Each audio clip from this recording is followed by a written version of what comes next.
Subscribe करिए हमारे channel target UP TET CTET को और बेल आइकन को दबाइए। हेलो फ्रेंड्स, मैं रेनू स्वागत करती हूँ आप सभी भावी अध्यापक एवं अध्यापिकाओं का आपके अपने channel target UP TET CTET में। दोस्तों, आज की इस वीडियो में हम आपके डीएलएड 4th सेमेस्टर के पवन सीरीज के बहुविकल्पी क्वेश्चंस की सीरीज में क्वेश्चन नंबर 46 से देखने वाले हैं। क्वेश्चन नंबर 45 तक ऑलरेडी आप लोगों ने पिछली वीडियो में पढ़ लिया था, तो क्वेश्चन नंबर 46 से यहाँ पर हम पढ़ने वाले हैं। और क्वेश्चन नंबर 10 छूट गया था, उसको भी मैं इस वीडियो में बताने वाली हूँ। जिन भी प्रशिक्षुओं ने पिछली वीडियोस देखी हैं, राजन सीरीज की भी ऑलरेडी मैंने पढ़ा दी है आप लोग के साइंस सब्जेक्ट में। दोस्तों चलिए अब यहाँ पर हम पवन सीरीज के भी पार्ट 2 को पढ़ लेते हैं। तो एक क्वेश्चन नंबर 10 यहाँ पर पहले हम देखते हैं, फिर उसके बाद क्वेश्चन नंबर 46 से लेकर के जितने भी क्वेश्चन बचे हुए हैं सभी को इस वीडियो में हम कंप्लीट कर देंगे। क्वेश्चन नंबर 10 है, फिलोसफी जूलॉजिक पुस्तक के लेखक है मेंडल, लैमार्क, डार्विन या फिर वीजमान। राइट आंसर है दोस्तों ऑप्शन ब लैमार्क। जब मैंने पहला चैप्टर आप लोगों को पढ़ाया था तो पहले ही चैप्टर की पहली ही क्लास में मैंने आपको बताया था कि फिलोसफी जूलॉजिक नामक पुस्तक के लेखक हैं लैमार्क। आप लोग याद रखिएगा। अब दोस्तों क्वेश्चन नंबर 10 आप लोगों ने देख लिया। अब इसके बाद चलिए क्वेश्चन नंबर 46 से यहाँ पर देखेंगे हम। चुंबक द्वारा आकर्षित होता है। चुंबक किसको आकर्षित करता है? आप सभी को इसका आंसर पता है। लकड़ी का बुरादा, कांच का बुरादा, लोहे का बुरादा या तांबे का बुरादा। चुंबक किसको आकर्षित करता है? स्वाभाविक सी बात है लोहे को, तो लोहे का बुरादा क्या होगा यहाँ पर? राइट आंसर हो जाएगा। इसके बाद क्वेश्चन नंबर 47 है, चुंबकीय प्रभाव आर पार नहीं निकल पाता है। चुंबकीय प्रभाव आर पार नहीं निकल पाता है। किसके आर पार नहीं निकल पाता है? लोहे की चादर से, कांच की पट्टी से, लकड़ी के तख्ते से या कागज से। दोस्तों यहाँ पर चुंबकीय प्रभाव किसके आर पार नहीं निकल पाता है? तो राइट आंसर है ऑप्शन आ लोहे की चादर से। बाकी कांच की पट्टी से, लकड़ी के तख्ते से, कागज से, इन सभी से आर पार निकल सकता है, लेकिन लोहे की चादर से आर पार नहीं निकल सकता है। अगर एक बार लोहे की चादर पर चिपक गया तो फिर उसके दूसरी ओर ही नहीं जा सकता है चुंबकीय प्रभाव। क्वेश्चन नंबर 48 है, अचुंबकीय पदार्थ कौन है? अचुंबकीय पदार्थ इसमें से कौन सा है? निकिल, लोहा, कोबाल्ट या सोना। दोस्तों मैंने आप लोगों को बताया था कि चुंबकीय पदार्थ कौन कौन से होते हैं, अनुचुंबकीय कौन कौन से होते हैं और अचुंबकीय कौन कौन से होते हैं। दोस्तों लौह चुंबकीय, अगर मैं चुंबकीय बात करूं तो चुंबकीय पदार्थ या लौह चुंबकीय पदार्थों में लोहा, निकिल और कोबाल्ट आते हैं। तो यहाँ पर ये देखिए निकिल है, कोबाल्ट है, इसके अलावा लोहा है। ये तीनों है चुंबकीय पदार्थ। चुंबकीय पदार्थ है और चुंबक इनको आकर्षित कर लेता है। तो बचा क्या यहाँ पर? सोना। सोना एक अचुंबकीय पदार्थ है, तो राइट आंसर यहाँ पर क्या हो जाएगा? सोना हो जाएगा। जो अचुंबकीय पदार्थ है वह होते हैं कौन कौन से मैं आपको बता दूं। अचुंबकीय पदार्थ में आते हैं चांदी, सोना, हीरा, नमक, जल, बिस्मथ, जस्ता। तो यहाँ पर आप देखिए सोना दिया हुआ है अचुंबकीय पदार्थ, या इसी को हम प्रतिचुंबकीय पदार्थ भी कहते हैं। क्या कहते हैं? प्रतिचुंबकीय पदार्थ। तो इस तरीके से आप इसका नाम याद रखिएगा, प्रतिचुंबकीय पदार्थ भी इसको हम कहते हैं। तो अचुंबकीय पदार्थ को ही प्रतिचुंबकीय पदार्थ भी कहते हैं। तो राइट आंसर यहाँ पर क्या हो गया? सोना। इसके बाद क्वेश्चन नंबर 49 है, दैनिक जीवन में प्रायः कितने प्रकार की विद्युत धारा का प्रयोग होता है? 4, 2, 3 या फिर 5। तो हमारे घरों में जो लाइट आती है वो होती है एसी करंट यानी कि अल्टरनेटिव करंट, और जो हमारे घरों में इन्वर्टर होता है उसमें होता है डीसी करंट यानी कि डायरेक्ट करंट। जब लाइट कटती है तो इन्वर्टर का प्रयोग करते हैं हम। तो इस तरीके से हमारे घरों में दैनिक जीवन में अगर देखा है तो दो तरीके की ही विद्युत धारा का प्रयोग करते हैं हम। करंट दो तरीके के करंट का, एक एसी करंट और एक DC current. AC alternative current और डीसी डायरेक्ट करंट। ऑप्शन बा जो है ये बिल्कुल सही हो जाएगा। क्वेश्चन नंबर 50 है, सेल के प्रकार हैं प्राथमिक सेल, द्वितीयक सेल, अ, दोनों या इनमें से कोई नहीं। तो ये दोनों ही सेलों के प्रकार हैं, और प्राथमिक सेल, द्वितीयक सेल को मैंने विस्तार से आप लोगों को पढ़ाया है। डेनियल सेल के बारे में बताया है, शुष्क सेल के बारे में बताया है, सीसा संचायक सेल के बारे में पढ़ाया है और सभी का चित्र भी बनवाया है। तो इस तरीके से आप लोग अगर क्लासेस को पढ़ करके आएंगे, इन क्वेश्चंस को सॉल्व करेंगे तो आपके लिए बहुत आसान हो जाएंगे ये सभी क्वेश्चंस। तो ऑप्शन सा जो है ये बिल्कुल सही हो जाएगा। इसके बाद क्वेश्चन नंबर 51 है, विद्युत धारा के ऊष्मीय प्रभाव का उपयोग होता है विद्युत मीटर में, स्विच में, प्लग में या फ्यूज में। दोस्तों विद्युत धारा के ऊष्मीय प्रभाव का उपयोग फ्यूज में होता है। ऑप्शन सा जो है ये बिल्कुल सही हो जाएगा। क्वेश्चन नंबर 52 है, रुधिर कणिकाएं हैं, लाल रुधिर कणिकाएं, तो आपको पता है red blood cell, white blood cell और रुधिर प्लेटलेट, ये तीनों ही क्या है, रुधिर कणिकाएं हैं। और यहाँ पर ऑप्शन द जो है उपरोक्त सभी, ये बिल्कुल राइट आंसर हो जाएगा। क्वेश्चन नंबर 53 है, लाल रुधिर कणिकाओं का जीवन काल कितना होता है, 120 दिन, 107 दिन, 127 दिन या 157 दिन। राइट आंसर है 120 दिन, मैंने आप लोगों को लिखवाया भी है। क्वेश्चन नंबर 54 है, मनुष्य के रुधिर में प्रोटीन पदार्थ होते हैं, प्रतिजन ए प्लस बी, प्रतिरक्षी ए बी, आ व ब दोनों या इनमें से कोई नहीं। दोस्तों प्रतिजन ए बी और प्रतिरक्षी ए बी, ये दोनों ही राइट आंसर है, तो ऑप्शन सा जो है ये बिल्कुल सही हो जाएगा। क्वेश्चन नंबर 55 है, किस प्रकार का रुधिर रुधिर बैंक में रखा जाता है। रुधिर बैंक यानी कि ब्लड बैंक के बारे में मैंने आपको बताया था कि लोग ब्लड डोनेट करते हैं और डोनेट किया हुआ ब्लड रुधिर बैंक यानी कि ब्लड बैंक में जाता है, और अगर किसी को जरूरत होती है खून की अचानक में, तो वह व्यक्ति वहां से जाकर के ब्लड ले सकता है। और जो ब्लड वहां पर रखा जाता है उसे विषाणु से मुक्त, जीवाणु से मुक्त और प्रोटोजोआ से मुक्त रखा जाता है, यानी कि किसी भी प्रकार का इन्फेक्शन ना हो जब दूसरे व्यक्ति को उसे लगाया जाए। तो ऑप्शन द जो है उपरोक्त सभी प्रकार का, ये बिल्कुल राइट आंसर हो जाएगा। दोस्तों इस तरीके से यहाँ पर क्वेश्चन नंबर 54 में आप लोग थोड़ा सही कर लीजिए, प्रतिजन ए और बी, प्रतिरक्षी ए और बी, यहाँ पर इसको आप इस तरीके से एंड बना लीजिए प्लस को, ठीक है, तो यहाँ पर ये हो जाएगा आपका। क्वेश्चन नंबर 54 है, मनुष्य के रुधिर में प्रोटीन पदार्थ होते हैं, प्रतिजन ए और बी, यहाँ पर और रहेगा, और प्रतिरक्षी स्मॉल ए और स्मॉल बी यहाँ पर है, तो यहाँ पर बीच में और होना चाहिए था। तो प्रतिजन ए और बी, प्रतिरक्षी ए और बी, तो आ व बा दोनों या इनमें से कोई नहीं, तो राइट आंसर दोस्तों है ऑप्शन सा, आ और बा दोनों, यानी कि ऑप्शन सा जो है ये बिल्कुल सही है, यानी कि प्रतिजन ए बी और प्रतिरक्षी ए बी। इसके बारे में भी मैंने आप लोगों को पढ़ाया है। अब इसके बाद देखिए क्वेश्चन नंबर 55 है, किस प्रकार का रुधिर रुधिर बैंक में रखा जाता है। दोस्तों जो ब्लड बैंक होता है, मैंने आपको ब्लड बैंक के बारे में पढ़ाया है कि हम लोग जो ब्लड डोनेट करते हैं, कोई भी व्यक्ति अपनी इच्छा से ब्लड डोनेट कर सकता है अगर वह स्वस्थ है। तो दोस्तों जो ब्लड हम डोनेट करते हैं वह जाता है ब्लड बैंक में, और ब्लड बैंक में जाने के बाद वहां पर जब भी किसी भी व्यक्ति को ब्लड की जरूरत होती है तो वहां से जाकर के ले सकता है, और वहां पर जो ब्लड रखा होता है ब्लड बैंक में वो विषाणु से मुक्त होता है, जीवाणु से मुक्त होता है और प्रोटोजोआ से मुक्त होता है, यानी कि बिल्कुल साफ सुथरा और अच्छा ब्लड होता है, ताकि जब किसी व्यक्ति को चढ़ाया जाए तो वह बिल्कुल स्वस्थ रहे। तो ऑप्शन द जो है उपरोक्त सभी, ये बिल्कुल राइट आंसर हो जाएगा। इसके बाद क्वेश्चन नंबर 56 है, रुधिर का थक्का बनाने वाली रुधिर कणिका का क्या नाम है। लाल रुधिर कणिका, प्लेटलेट्स, रुधिर श्वेत रुधिर कणिका या इनमें से कोई नहीं। तो रुधिर का थक्का बनाने वाली कणिका का नाम है प्लेटलेट, ऑप्शन बी जो है ये बिल्कुल राइट आंसर है। क्वेश्चन नंबर 57 है, मानव रुधिर वर्ग की खोज सर्वप्रथम किस वैज्ञानिक ने की थी। तो रुधिर वर्ग की खोज या ब्लड ग्रुप की खोज किस वैज्ञानिक ने की थी। हेल्स ने की थी, लैंडस्टीनर ने की थी, लैमार्क ने की थी या डार्विन ने की थी। तो राइट आंसर है कार्ल लैंडस्टीनर, यानी कि ऑप्शन बा जो है ये बिल्कुल सही हो जाएगा। इसके बाद क्वेश्चन नंबर 58 है, निम्नलिखित में से किसके कारण रुधिर का रंग लाल होता है।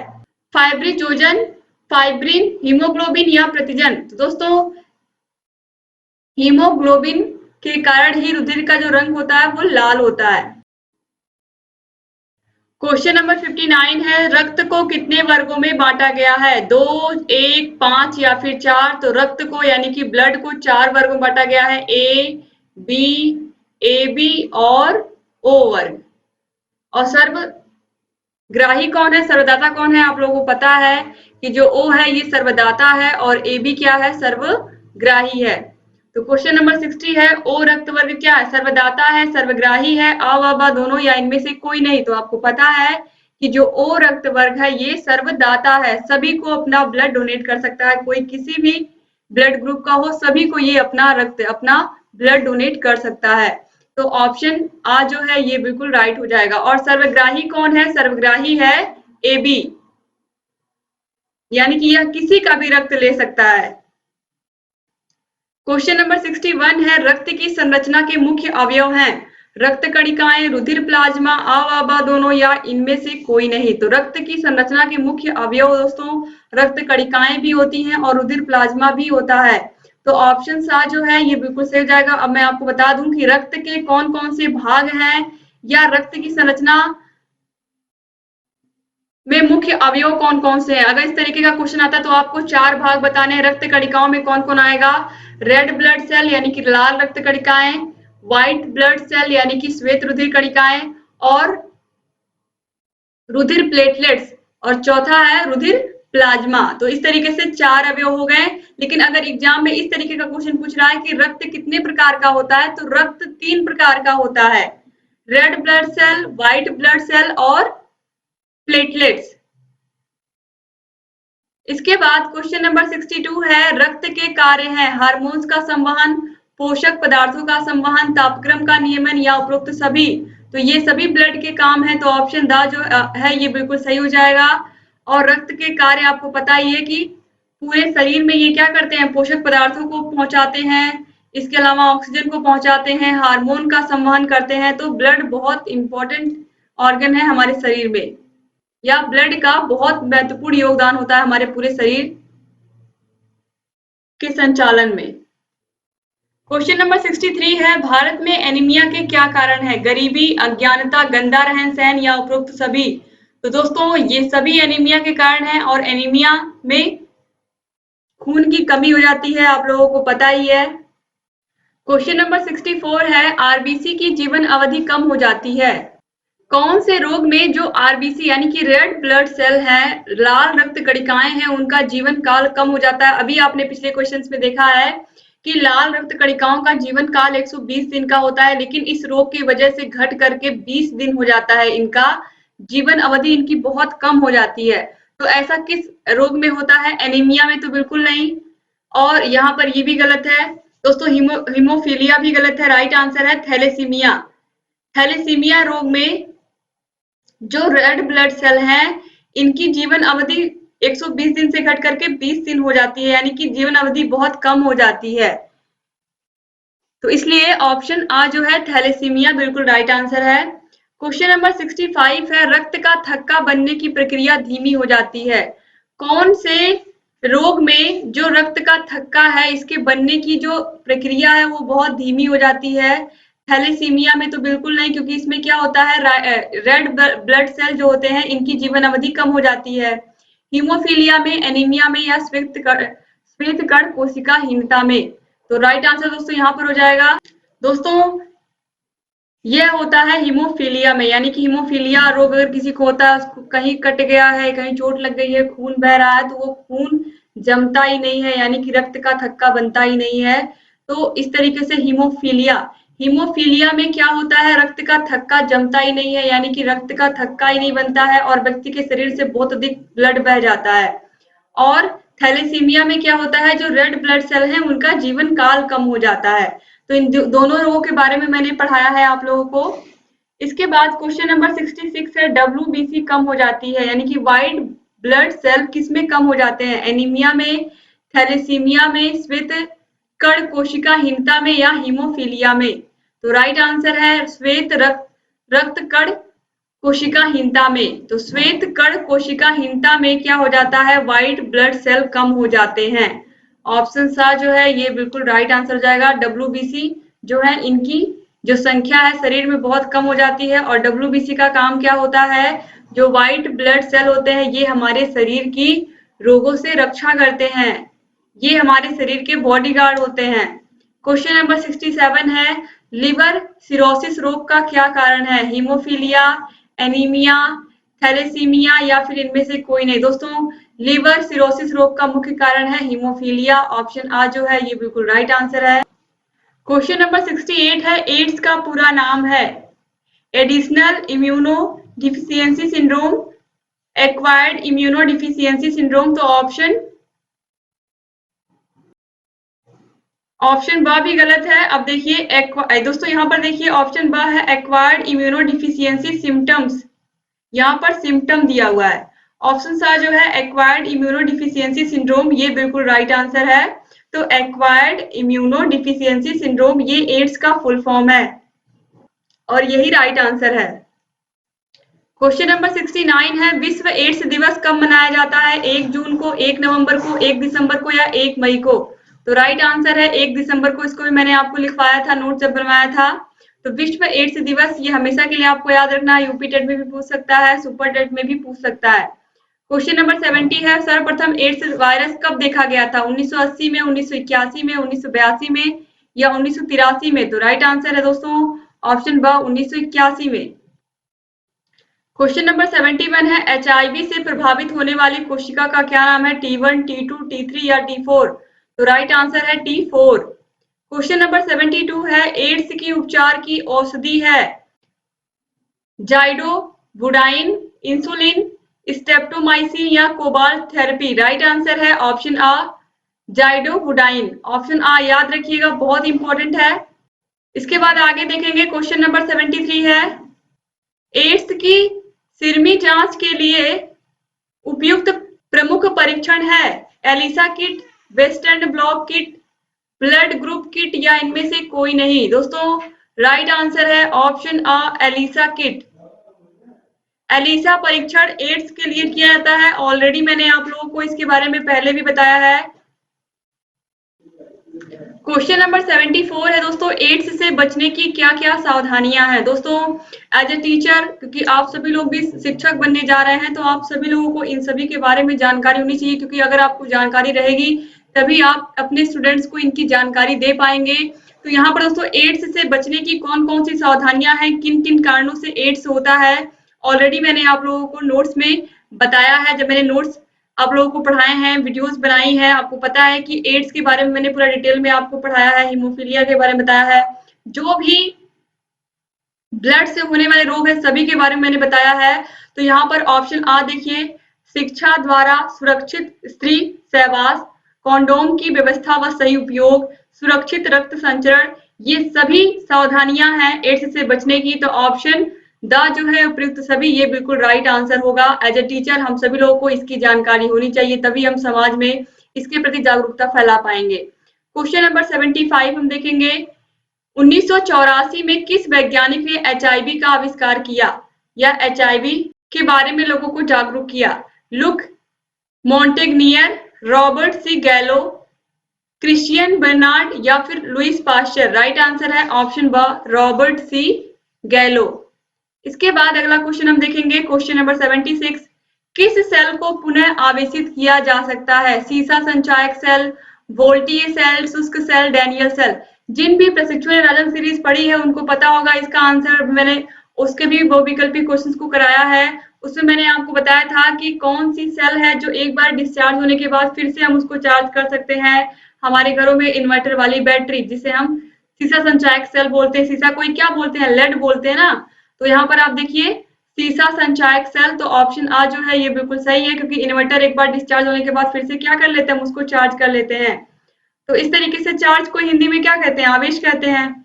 इसके बाद क्वेश्चन नंबर 77 है, प्राथमिक उपचारक में कौन कौन से गुण होने चाहिए? क्रिया में तत्पर तथा निपुण, मधुर स्वभाव वाला, साधन संपन्न, कुशल एवं सहनशील, उपरोक्त सभी गुणों वाला? तो जो प्राथमिक उपचारक होता है उसके अंदर ये सभी गुण होने चाहिए, क्योंकि अगर कोई व्यक्ति घायल अवस्था में जल्द से जल्द उसको उपचार चाहिए, उसके अंदर सहनशीलता भी होनी चाहिए और मधुर स्वभाव के साथ वो मरीज से बात करे, ये सभी गुण उसके अंदर होने चाहिए। तो ऑप्शन द जो है ये बिल्कुल राइट आंसर हो जाएगा। क्वेश्चन नंबर 78 है, प्राकृतिक चयनवाद प्रतिपादित किया था डार्विन द्वारा, ग्रेगर जॉन मेंडल द्वारा, जगदीश चंद्र बोस द्वारा या लैमार्क द्वारा? दोस्तों प्राकृतिक चयनवाद डार्विन के द्वारा दिया गया था, ऑलरेडी मैंने इसके बारे में आपको बताया भी है। क्वेश्चन नंबर 79 है, निम्नलिखित में से सांद्रण की विधि नहीं है? फेन प्लवन विधि, चुंबकीय पृथक्करण विधि, निस्तापन विधि या गुरुत्वीय पृथक्करण विधि? दोस्तों फेन प्लवन विधि, चुंबकीय पृथक्करण विधि, गुरुत्वीय पृथक्करण विधि, ये सभी सांद्रण की विधियां हैं और इन सभी को चित्र के माध्यम से मैंने आप लोगों को बना करके समझाया भी है। तो ऑप्शन सा जो है ये सांद्रण के बाद आने वाली विधि है निस्तापन, तो ऑप्शन सा जो है ये बिल्कुल राइट आंसर हो जाएगा। ये फेन प्लवन विधि, चुंबकीय पृथक्करण विधि और गुरुत्वीय पृथक्करण विधि, ये तीनों ही सांद्रण की विधियां हैं, जबकि ये सांद्रण की विधि नहीं है। इसके बाद क्वेश्चन नंबर 80 है, कांच की छड़ को रेशम से रगड़ने पर छड़ में आवेश आ जाता है। धन आवेश, ऋण आवेश, दोनों आवेश या इनमें से कोई नहीं। दोस्तों, कांच की छड़ को जब हम रेशम से रगड़ते हैं तो छड़ में धन आवेश आ जाता है। ऑप्शन आ जो है ये बिल्कुल सही हो जाएगा। क्वेश्चन नंबर 81 है, आवर्त सारणी में किसी समूह में ऊपर से नीचे जाने पर आयनिक त्रिज्या घटती जाती है, सुचालकता घटती जाती है, घनत्व घटता जाता है या धात्विकता बढ़ती जाती है। दोस्तों, मैंने आपको बताया था कि किसी भी समूह में जब हम ऊपर से नीचे आते हैं, ये आवर्त सारणी इस तरीके से, ये जो क्षैतिज रेखाएं होती हैं ये आवर्त होती हैं और जो खड़ी रेखाएं होती हैं ये समूह या वर्ग होती हैं। जब हम ऊपर से नीचे आते हैं तो क्या होता है? तो राइट आंसर है धात्विकता बढ़ती जाती है। ऑप्शन द जो है ये बिल्कुल सही है। जिन भी प्रशिक्षु ने राजन सीरीज कंप्लीट पूरा पढ़ा होगा उन्हें इसका आंसर अच्छे से पता होगा, क्योंकि आवर्त सारणी में जब हम ऊपर से नीचे आते हैं तो आयनिक त्रिज्या बढ़ती है ना कि घटती है। इसके अलावा सुचालकता भी बढ़ती है और घनत्व भी बढ़ता है, तभी धात्विकता बढ़ती है। तो यहाँ पर ऑप्शन द जो है धात्विकता बढ़ती जाती है, ये बिल्कुल राइट आंसर है। क्वेश्चन नंबर 82 हम देखेंगे, रुधिर का थक्का बनाने वाली रुधिर कणिका का क्या नाम है? रुधिर का थक्का कौन सी रुधिर कणिका बनाती है? लाल रुधिर कणिका, प्लेटलेट, श्वेत रुधिर कणिका या इनमें से कोई नहीं। तो आपको इसका आंसर पता है क्या है? प्लेटलेट्स। ऑप्शन बा जो है ये बिल्कुल सही हो जाएगा। क्वेश्चन नंबर 83 है, एलिसा परीक्षण किसके लिए किया जाता है? हेपेटाइटिस के लिए, क्षय रोग के लिए, एड्स के लिए या टाइफाइड के लिए? आपको अच्छे से पता है कि एड्स के लिए किया जाता है। क्वेश्चन नंबर 84 है, गैलेना किस धातु का अयस्क है? जिंक का, लेड का, कॉपर का या एल्यूमिनियम का? तो गैलेना लेड का अयस्क है, गैलेना। ऑप्शन बा जो है ये बिल्कुल सही है। क्वेश्चन नंबर 85 है, वातावरण और जीवधारियों के पारस्परिक संबंधों से क्या बनता है? समुदाय, पारिस्थितिक तंत्र, जीवोम या खाद्य जाल? तो वातावरण और जीवधारियों के पारस्परिक संबंधों से पारिस्थितिकी तंत्र बनता है, और ये सभी क्वेश्चन आप देख रहे हैं 2017 में पूछे हुए हैं। क्वेश्चन नंबर 86 है, शुष्क सेल में किस पदार्थ की छड़ एनोड का कार्य करती है? कार्बन की, सिलिकॉन की, जर्मेनियम की या बोरॉन की? तो राइट आंसर है कार्बन की छड़ एनोड का कार्य करती है शुष्क सेल में। क्वेश्चन नंबर 87 है, रुधिर का थक्का बनाने वाली रुधिर कणिका का क्या नाम है? अभी आपने ऊपर देखा है, लाल रुधिर कणिका, प्लेटलेट, श्वेत रुधिर कणिका, इनमें से कोई नहीं। दोस्तों, आपको इसका आंसर अच्छे से पता है, रुधिर का थक्का प्लेटलेट्स बनाती है। ऑप्शन बा बिल्कुल सही है। क्वेश्चन नंबर 88 है, निम्नलिखित में से दिष्ट धारा का प्रयोग करते हैं? पंखे में, टॉर्च में, टीवी में या कूलर में? आपको मैंने समझा करके बताया है कि जो टॉर्च होता है इसमें क्या लगी होती है? सेल लगी होती है और ये बैटरी से चलते हैं। इसके अलावा हमारे मोबाइल में भी टॉर्च होता है और वो भी बैटरी से, जब हम चार्ज करते हैं तो चार्ज की हुई बैटरी से ही वह चलता है। तो इस तरीके से ऑप्शन बा जो है ये बिल्कुल सही होगा। और बाकी पंखा, टीवी, कूलर ये जो दिए हुए हैं इनसे भी दिष्ट धारा, ये भी दिष्ट धारा के प्रयोग से चलते हैं, लेकिन यहाँ अगर आंसर के हिसाब से हम देखेंगे तो हमें ऑप्शन बा ही लगाना होगा। जबकि हम अच्छे से जानते हैं कि इन्वर्टर से पंखा भी चलता है, टीवी भी चलती है, कूलर भी चलता है। लेकिन दोस्तों, यहाँ पर हम क्वेश्चन के अकॉर्डिंग ही ऑप्शन बा को लगाएंगे, क्योंकि जो टॉर्च है ये सबसे अच्छा एग्जाम्पल है दिष्ट धारा के प्रयोग का। इसके बाद देखिए क्वेश्चन नंबर 89 है, पौधों एवं जंतुओं के बीच की कड़ी कौन है? ये मोस्ट इंपॉर्टेंट क्वेश्चन है। अमीबा, यूग्लिना, वायरस या क्लेमाइडोमोनास? राइट आंसर है ऑप्शन बा यूग्लिना। क्वेश्चन नंबर 90 है, चुंबकीय पदार्थ है लोहा, पीतल, तांबा या रबड़? तो चुंबकीय पदार्थ क्या है? लोहा है। ऑप्शन आ जो है ये बिल्कुल सही है। क्वेश्चन नंबर 91 है, लाल रक्त कणिकाओं का निर्माण कहाँ होता है? लाल रक्त कणिकाओं का निर्माण यकृत में, मस्तिष्क में, प्लाज्मा में या अस्थि मज्जा में? तो राइट आंसर है अस्थि मज्जा में। क्वेश्चन नंबर 92 है, विद्युत बल्ब में तंतु किस धातु का बना होता है? विद्युत बल्ब मैंने बना करके आप लोगों को पढ़ाया है, टंगस्टन, सिल्वर, एल्यूमिनियम या चांदी? तो राइट आंसर है टंगस्टन। तो इस तरीके से आपने सारे के सारे क्वेश्चन कंप्लीट कर लिए। दोस्तों, आपको अगर सभी विषयों की पीडीएफ चाहिए, सभी विषयों के आपको राजन सीरीज, पवन सीरीज पूरी की पूरी चाहिए, तो आप लोग हमारे ऐप को जरूर डाउनलोड कर लीजिए। ऐप में आपको पूरी की पूरी सीरीज आपको मिल जाएगी, पूरी सीरीज की पीडीएफ मिल जाएगी, पवन सीरीज की भी, राजन सीरीज की भी। आपको बाजार से खरीदने की जरूरत ही नहीं है।